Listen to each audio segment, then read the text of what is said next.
Assalamualaikum warahmatullahi wabarakatuh.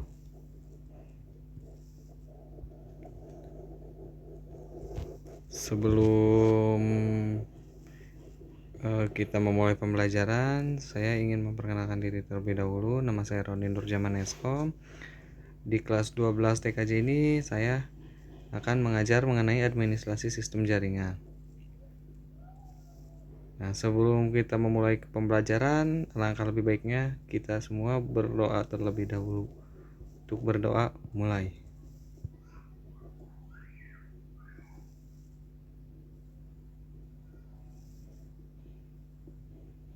Berdoa selesai. Nah, di sini untuk di kelas 12 ini ada beberapa poin terlebih dahulu yang harus kalian ketahui sebelum memulai pembelajaran, yaitu yang pertama, apa itu administrasi sistem jaringan.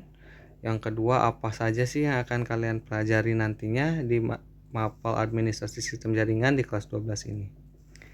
Yang pertama, administrasi sistem jaringan. Di sini administrasi sistem jaringan itu adalah sebuah kegiatan mengatur atau mengelola sebuah jaringan komputer dalam skala kecil maupun besar. Dan di sini ada skala kecil maupun besar. Contohnya untuk skala kecil itu misalkan jaringan komputer di sekolah kita di SMK PGRI 4 Kota Bogor. Nah, selanjutnya untuk yang skala besar, misalkan mengelola sebuah jaringan di sebuah perusahaan besar seperti itu misalnya. Ya, jadi intinya pokoknya segala sesuatu kegiatan yang berkaitan dengan pengelolaan jaringan komputer. Nah, itu yang dimaksud dengan administrasi sistem jaringan. Di sini di administrasi sistem jaringan ini, apa sih kegiatan yang dilakukan itu? Yang pertama, kalian itu nantinya itu akan mengkonfigurasi dan menginstalasi baik itu application software, database, dan lain-lain. Yang selanjutnya kalian juga akan mengkonfigurasi dan menginstalasi server, selanjutnya backup data, yang selanjutnya mengelola user dan juga membuat user, dan banyak hal lainnya yang bisa kalian lakukan apabila melakukan administrasi pada sebuah sistem jaringan seperti itu. Nah, di poin kedua ini, apa yang akan kalian pelajari pada mapel administrasi sistem jaringan di kelas 12 ini? Nah, saya akan jelaskan terlebih dahulu di semester pertama ini. Adapun intinya yang akan kalian pelajari itu yaitu mengenai cPanel atau kontrol panel, yang dimana kontrol panel itu adalah sebuah panel untuk mengelola atau mengkonfigurasi sebuah server seperti itu. Lalu yang selanjutnya itu kalian akan mempelajari mengenai macam-macam hosting. Nah, macam-macam hosting di sini itu ada share hosting, lalu ada dedicated hosting dan virtual private hosting. Nah, itu ada 3 nantinya itu yang akan kalian pelajari mengenai hosting, yaitu tadi share hosting, virtual private, dan juga yang dedicated. Nah, nanti kalian itu saya akan jelaskan mengenai perbedaannya, fungsinya untuk apa, dan lain-lain.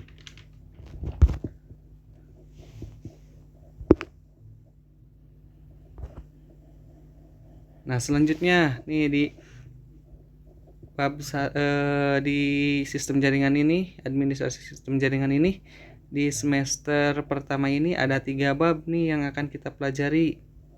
Yang pertama, bab 1 mengenai kontrol panel hosting dan juga share hosting server. Lalu bab kedua ada virtual private server, dan bab ketiga ada dedicated hosting server. Nah, di sini kita fokus dulu nih di bab pertama, yaitu untuk KIKD-nya menggunakan KIKD 3.10 4.10 3.11 4.11. Nah, di sini untuk yang poin 3 itu berarti pengetahuannya, poin 4 berarti praktiknya. Untuk pengetahuannya, pertama mengevaluasi kontrol panel hosting dan mengevaluasi share hosting server. Untuk keterampilannya yaitu mengkonfigurasi kontrol panel hosting dan mengkonfigurasi share hosting server. Nah, nanti ini itu kalian harus pelajari bagaimana caranya. Nah, sebelum masuk ke poin inti pembelajaran, saya ingin menyampaikan tujuan pembelajaran saya menyampaikan materi di bab 1 ini. Yang pertama, kalian itu nantinya untuk di pengetahuan mampu menjelaskan mengenai kontrol panel hosting. Jadi paham apa itu kontrol panel hosting. Yang selanjutnya, mampu menjelaskan mengenai share hosting server. Nah, itu juga kalian juga memahami mengenai share hosting server. Untuk keterampilannya, kalian bisa mengkonfigurasi kontrol panel hosting dan juga mengkonfigurasi share hosting server. Nah, sini kita masuk ke bab pertama. Di sini ada kontrol panel hosting dan share hosting server. Jadi ada 2 poin inti nih yang akan kita pelajari, kontrol panel hosting dan share hosting server di bab 1 ini. Nah, di sini kontrol panel hosting. Nah, pahami ini pengertiannya kontrol panel hosting. Kontrol panel hosting itu adalah sebuah program software yang disediakan oleh penyedia web hosting yang berfungsi untuk mengoperasikan, mengatur, menjalankan, dan mengelola segala fasilitas yang ada di web hosting.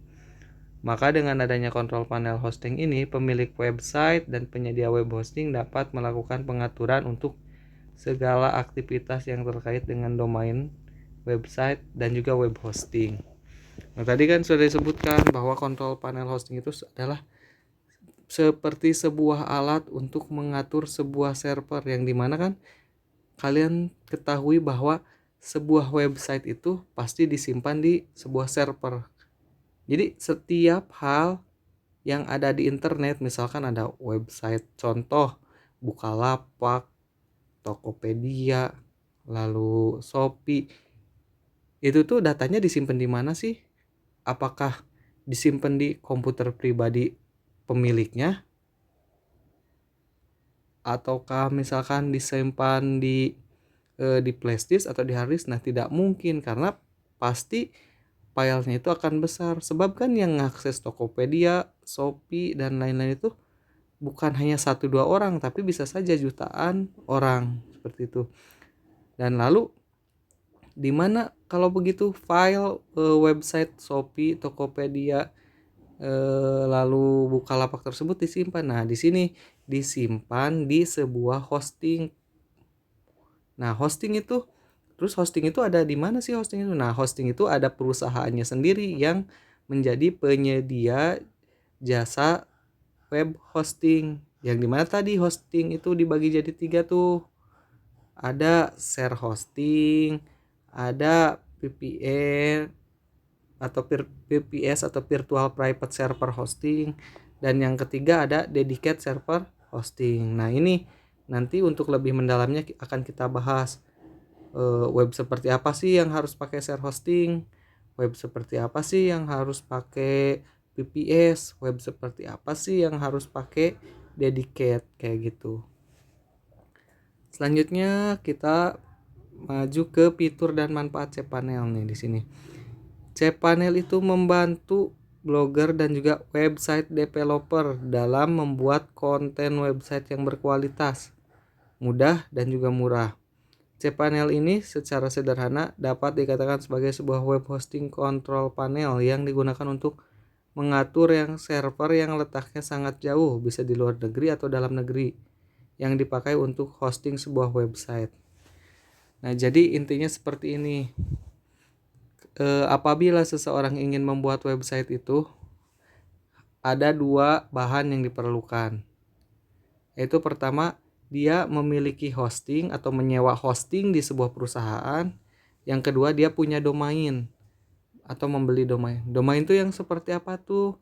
Domain itu yang seperti alamat contoh www.bukalapak.com. Nah, itu disebut dengan domain. Kalau udah punya domain dan punya hosting, nah barulah bisa dibuat sebuah website. Nah, di sini ketika pembuatan sebuah website, pasti di dalam hosting itu harus ada cPanel.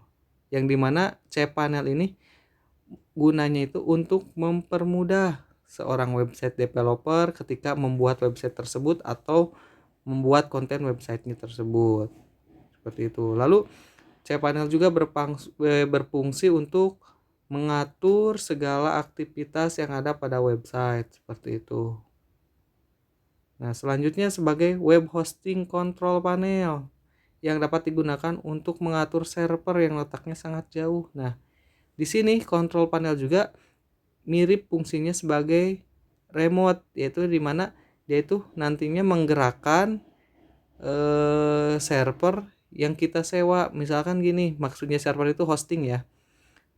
Misalkan kita menyewa sebuah hosting di sebuah perusahaan penyedia jasa web hosting. Nah, perusahaan jasa penyedia web hosting tersebut kan kita gak tahu apakah dia itu nyimpen servernya ada di Indonesia atau di luar negeri, seperti itu. Kita nggak tahu, tapi yang jelas dia punya server untuk kita sewa, seperti itu. Nah, terus gimana sih nantinya agar kita sebagai pembeli bisa mengakses server tersebut? Nah, kita gunakan cPanel, yang dimana cPanel itu mirip seperti remote. Jadi kita itu mengakses server kita yang berada di, bisa saja di Indonesia atau di luar negeri, itu dari komputer kita sendiri, asal komputernya terkoneksi ke internet, seperti itu.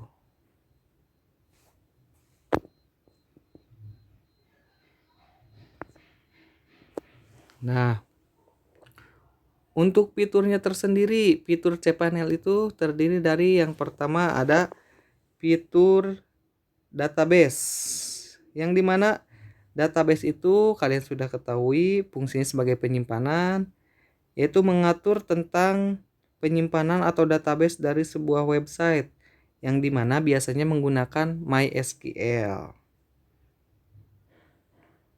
Yang kedua, punya fitur domain. Tadi kan udah disebutkan domain, contohnya seperti apa, seperti itu. Jadi fungsinya itu mengatur untuk pemasangan domain, add-ons domain, subdomain, dan pengaturan DNS lainnya atau domain name system lainnya.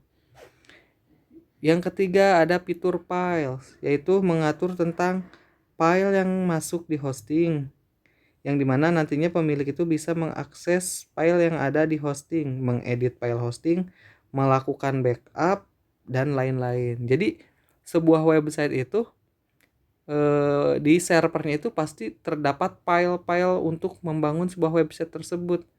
Nah, mungkin nanti apabila kita bisa praktek, saya akan coba tunjukkan contohnya, seperti itu. Yang selanjutnya ada logs, yaitu untuk melihat aktivitas tentang siapa saja user yang mengakses website, cek IP pengunjung website, memasang password pada folder, dan lain-lain. Jadi di fitur logs ini kita itu bisa mengetahui siapa saja sih yang mengakses website kita, dari mana diakses, dan lain-lain. Selanjutnya ada fitur mail. Nah, di sini mail itu mungkin fungsinya sebagai pesan elektronik untuk di website. Jadi biasanya kan sebuah website, contoh website jual beli, Bukalapak, kalau misalkan kita ada pengaduan pasti kan lewat email. Nah, email itu di kontrol panel hostingnya itu berarti dikelola lewat fitur mail. Selanjutnya ada fitur preference, yaitu pengaturan dari cPanel, seperti kita merubah tema cPanelnya, merubah bahasanya. Misalkan cPanelnya bahasanya bahasa Inggris, kita gak ngerti, rubah nih ke bahasa Indonesia atau lainnya, seperti itu. Yang terakhir ada fitur software. Nah, di cPanel juga kita itu bisa memasang script aplikasi dari pihak ketiga. Maksudnya pihak ketiga itu dari pihak luar. Misalkan website kita ini butuh aplikasi ini nih untuk diinstal. Nah, bisa diinstal di cPanel seperti itu. Contoh, apabila kita ingin membuat website menggunakan WordPress. Nah, di cPanel kan tidak tersedia WordPress. Nah, kita install terlebih dahulu dari pihak ketiga. Siapa pihak ketiganya? Yaitu perusahaan WordPress tersebut. Diinstal di cPanel, barulah kita lakukan setting agar website tersebut bisa dibuild menggunakan WordPress seperti itu. Nah, di sebelah kanan ada contoh tampilan dari kontrol panel hosting, kurang lebih seperti itu. Lihat ada files, ada backup, ada database dan lain-lain. Nah, jadi sebenarnya kalau untuk pembuatan website itu, ya ini kalian pertama harus punya kontrol panel hosting, yang kedua domain. Syaratnya itu aja, udah dua. Apabila itu mau yang berbayar. Tapi yang gratis juga ada untuk pembuatan website gratis. Contohnya seperti lewat Blogger. Nah, kita cuman modal email Gmail aja udah bisa bikin website seperti itu.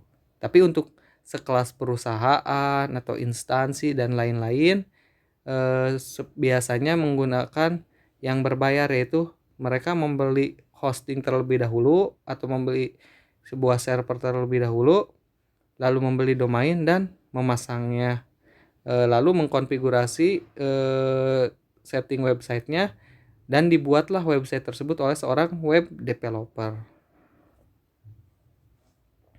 Nah, di sini kontrol panel itu ada banyak jenis-jenisnya, yaitu ada contohnya kontrol panel dengan aplikasi Agenti, yaitu merupakan salah satu kontrol panel berbasis open source. Nah, open source di sini apa sih open source? Nah, sebelumnya kan sebelumnya di atas ada jenis kontrol panel berbasis open source. Kita pahami dulu open source. Open source itu adalah sebuah software aplikasi yang dimana kodenya itu dibagikan secara gratis. Jadi gratis aplikasinya. Seperti itu. Di sini contoh aplikasinya tadi Agenti. Lalu ada aplikasi cPanel.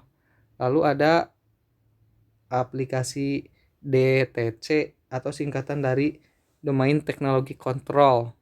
Lalu ada aplikasi EHCP atau singkatan dari Easy Hosting Control Panel. Selanjutnya ada Interwork dan juga ada banyak selain dari itu. Nah, biasanya apabila kebanyakan di setiap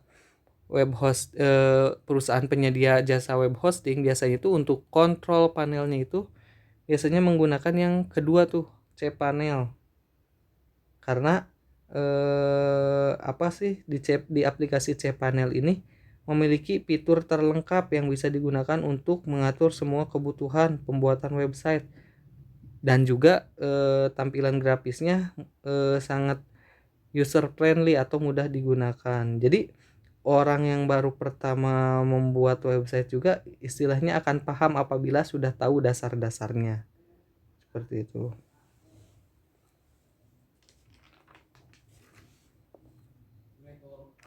Yang selanjutnya ada control panel hosting dan share hosting server. Nah, di sini kita identifikasi web hosting server. Nah, tadi sudah saya sebutkan bahwa sebuah server itu tidak hanya ada di dalam negeri saja, tapi bisa ada juga di luar negeri. Yang pertama, jadi hosting server itu kita klasifikasikan menjadi 3, yaitu ada yang dari Indonesia, ada yang dari Singapura, ada yang dari USA atau dari Amerika Serikat. Nah, jadi untuk identifikasi web hosting ini, kita kalau misalkan mau bikin website apabila misalkan kita bikin website toko online nih, terus kita ingin ingin si view-nya itu berasal kebanyakan dari Indonesia. Nah, kita kita sewa hostingnya dari hosting yang berasal dari Indonesia. Selanjutnya apabila misalkan kita ingin dari Asia yang datang ke website kita, nah usahakan lebih baik menggunakan hosting dari Singapura, dan apabila ingin dari Eropa atau Amerika, usahakan menggunakan hosting yang dari Amerika, seperti itu. Nah itu. Lalu untuk karakteristiknya, hosting dari Indonesia itu satu, biasanya cepat diakses oleh pengguna internet di Indonesia karena routing atau jaraknya yang pendek. Yang kedua, cocok untuk pembuat website yang pengunjung utamanya itu dari Indonesia, tadi udah saya sebutkan. Yang ketiga, tidak terpengaruh oleh kondisi konektivitas jaringan internasional atau ISP Indonesia yang digunakan pelanggan.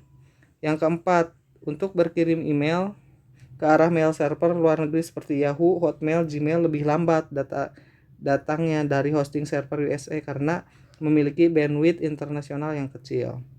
Selanjutnya, karakteristik untuk hosting dari Singapura. Yang pertama, cepat jika diakses oleh pengguna internet di Indonesia dan Asia Pasifik karena routing atau jaraknya yang pendek.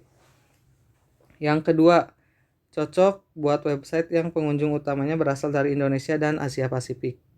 Yang ketiga, terpengaruh oleh kondisi konektivitas jaringan internasional dari ISP Indonesia yang digunakan pelanggan.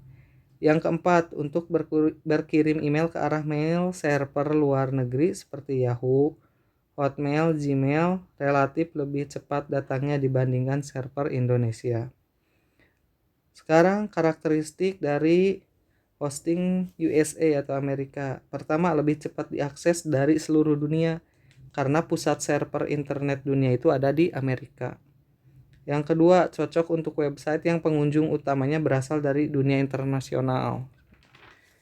Yang ketiga, terpengaruh oleh kondisi konektivitas jaringan internasional dari ISP Indonesia yang digunakan pelanggan. Yang keempat, pengiriman dan penerimaan email cepat atau real time sebab routing ke mail server relatif lebih pendek. Misal ke Yahoo, Hotmail, Gmail, dan pengguna server berbasis di USA lainnya.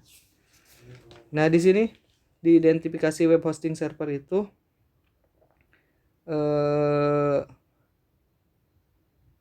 apa sih namanya? Intinya untuk nantinya apabila kalian ingin membuat sebuah website, pasti kan harus membeli hosting. Nah, sesuaikan dulu misalkan tujuan kalian membuat website itu untuk apa, terus pengunjungnya siapa. Nah, barulah kalian putuskan untuk membeli atau menyewa web hostingnya dari mana. Misalkan tadi apabila misalkan kita ingin pengunjungnya itu mayoritasnya itu dunia internasionalnya, lebih baik gunakan yang hosting dari USA atau dari perusahaan penyedia web hostingnya yang berasal dari Amerika, seperti itu. Nah, mungkin itu saja yang dapat saya sampaikan untuk di pertemuan pertama ini. Apabila ada yang ditanyakan, nanti bisa lewat WhatsApp saja. Saya akan cantumkan WhatsApp-nya di Google Formulir. Untuk kurang dan lebihnya mohon maaf. Lalu untuk tugasnya yang di form di bawah mohon diisi. Lalu jangan lupa setelah diisi itu dipencet kirimnya. Soalnya banyak kasus kemarin udah diisi tapi gak dipencet kirim sehingga tidak terekap. Mungkin itu saja yang dapat saya sampaikan. Wassalamualaikum warahmatullahi wabarakatuh.